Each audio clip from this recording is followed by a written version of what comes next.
What's up, my fellow Token Nerds and fellow Scounder Nerds? What just happened? What just happened? What? I don't even know what to say about this episode. Where to begin? Okay, I'll start off with this. The lady. Okay, first up, my mind's all over the place. Bear with me here.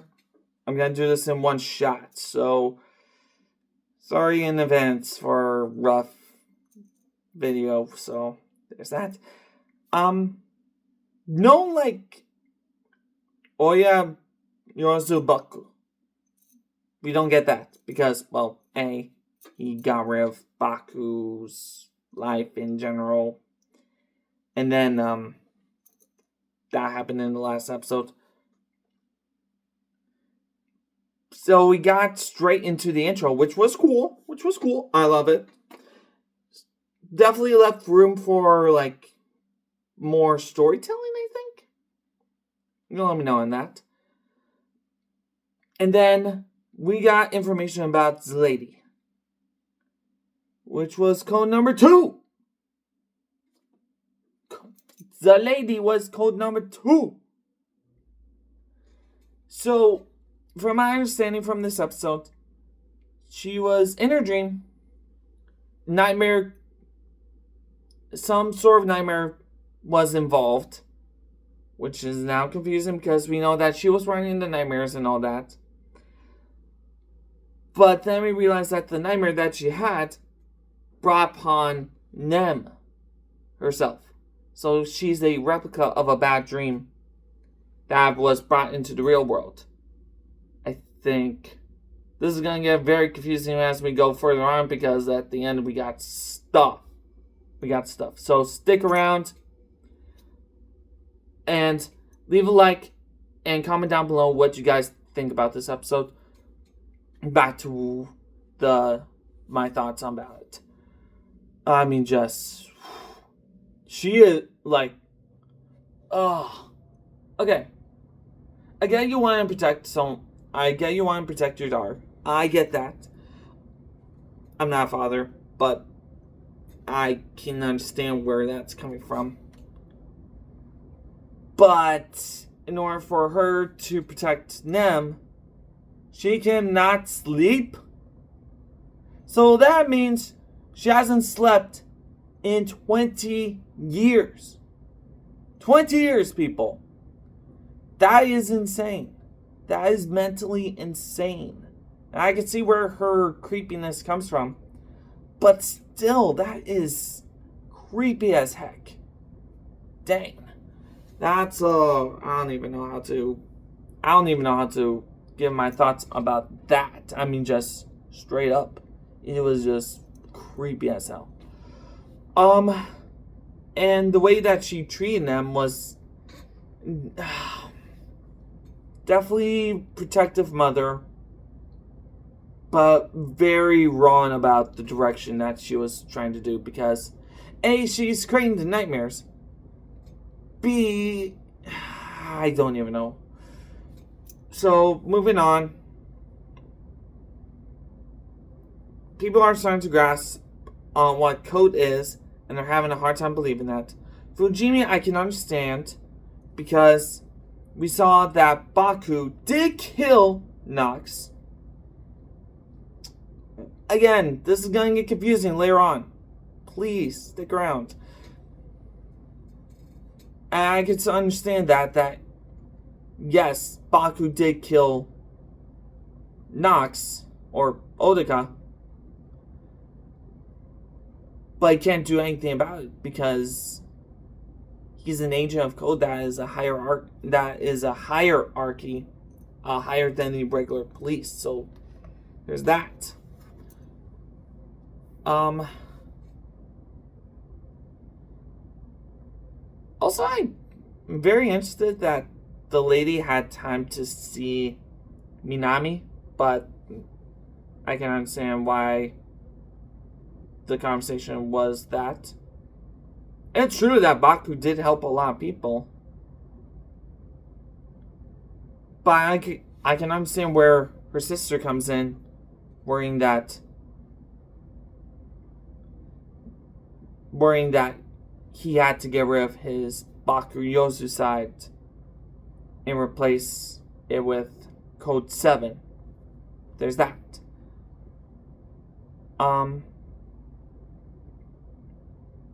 We also did see Code number 0. Zero himself. In person.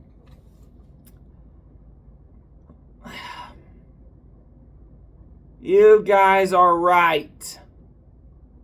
Okay? Zero was creepy as heck. I get it. Zero was the bad guy. Is a bad guy. Along with 3. I apologize for being skeptical about this. You guys were right. Yell at me in the comments. Tell me I told you so. I can admit that I was wrong. The way that they treated Baku in this episode, yeah, they're bad guys. Or at least they're a bad guy, I guess. I don't know. Beside the point. We understand that Code wants to get them because she is a replica of Bad Dreams. Which, I don't know what that means exactly. But, I don't know. And then, we did see that the lady was trying to pretty much destroy Code space, essentially. And they did send a mission to Baku or Code 7 to help with the nightmares. He is focused on finding them. I can respect, I don't like the approach that Baku was going by replacing Bakuyozu with 7. But at the same time, I can respect that he's doing his own thing.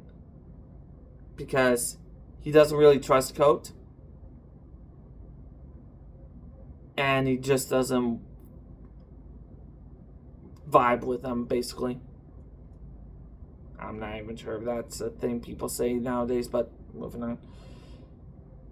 So, he goes on his mission, and transforms into Catastrophe, where I can understand where Fujimi was saying people's dreams change. Sometimes they're a bit more intense than others, so you have to adapt to those changes. That's what Baku did. He adapted to the changes. And then, while Baku was at the base, he was defeating nightmares. So he was helping. It was hard seeing Baku refuse to help these 2 people that just popped out of nowhere, that got injured during the chaos that was going on in this episode. That hurt, especially for a main hero, because as a main hero, you're supposed to help others. He was focused on his mission, which, take that as you will. And eventually, we get to the point where we're in this airport style area. And for record, the lady had this Nox driver thing on her wrist that she was able to summon nightmares, which was creepy as hell. Also, I completely forgot to mention this. Apparently, she created this space that she's been going off of this entire time. I don't know what to make of that. I mean, it's cool, but sure. And then this is where a series of events happens. So, Baku finds Nem.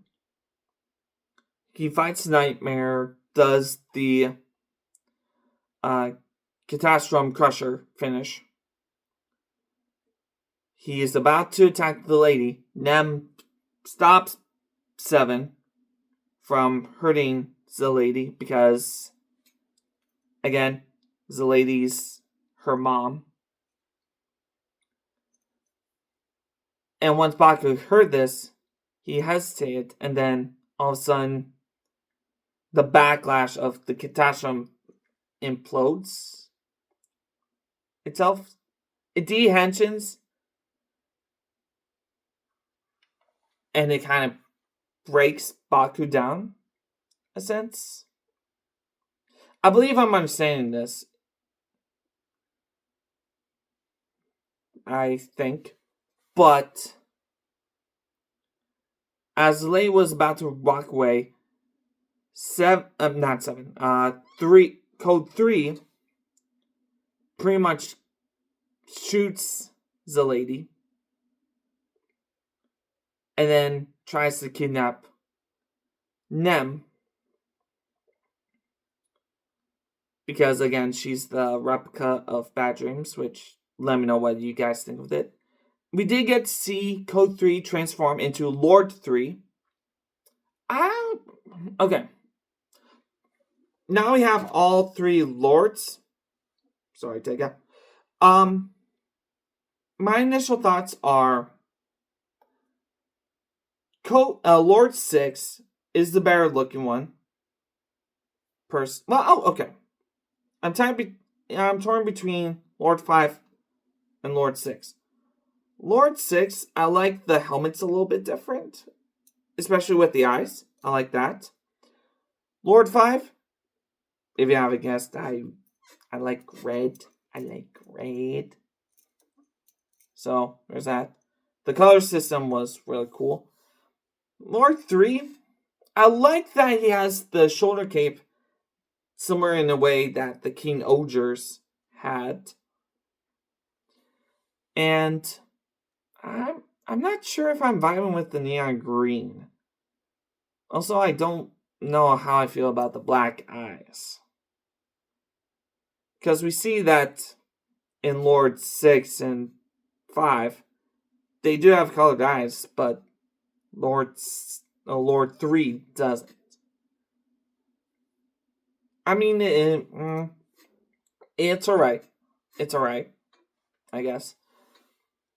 We get to the fight sequence between Nox and Lord 3, which before the fight he mentions that 7 has outlived his usefulness,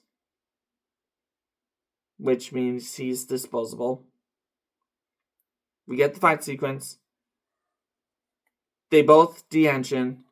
Baku 7 is begging 3 not to shoot him.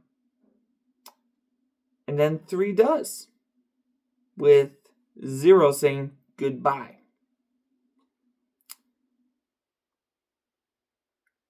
I'm going to let that silence for a minute because things are about to get crazy. As Baku faints, we see that the dream moon, was there. Meaning, in the next couple scenes, he wakes up and we're back to episode 2. So you're meaning to tell me that throughout this entire half of the season was a dream. Everything that happened, no consequences whatsoever. You're telling me that all the stuff that has happened gone like that because Moon Dream, Dream Moon, was there the entire time, while Baku was in a coma, dreaming about being an agent and all that. Are you telling me? Woo. Okay. If it sounds like I hate this episode, I don't. It was a good,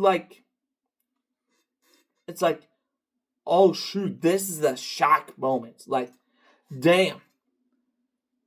All that happened. And wow. It just, wow.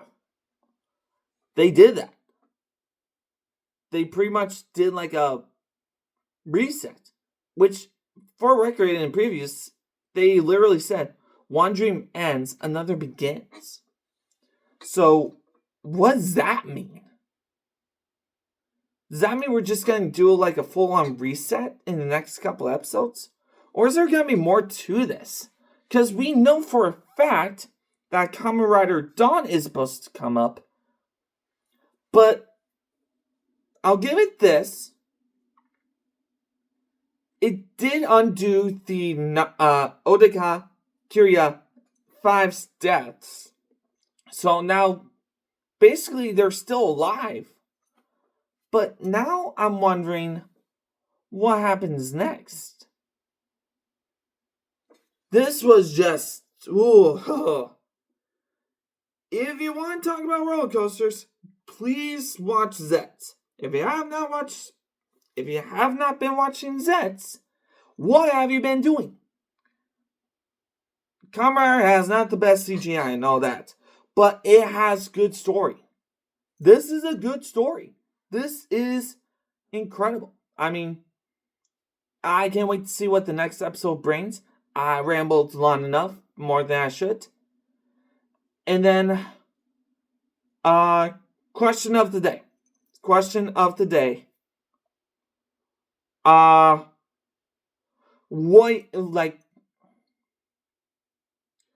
do you guys think about all this?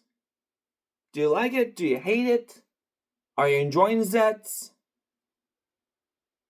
Also, just a quick shout out. Make sure to read Eastcon's comments. He's been, or she, I don't know if it's he or she. Eastcon, if you're watching this, sup? Please come on and show. Well, please come on to one of these videos one of these days. You are awesome. He's pretty much my secondary writer, I guess. I'm giving him too much praise, even though he hasn't committed anything. But he's been so awesome about leaving his thoughts in the comments down below. And I gotta give him a shout out because he's just cool. Or she's cool. I don't know who he or she is. But Iskon, you're awesome, man. So make sure you read his comments and let me know what you guys think about this episode in general. So, I think this is probably going to be my longest video yet. If not, probably second longest. So, without further ado, until next time, take care.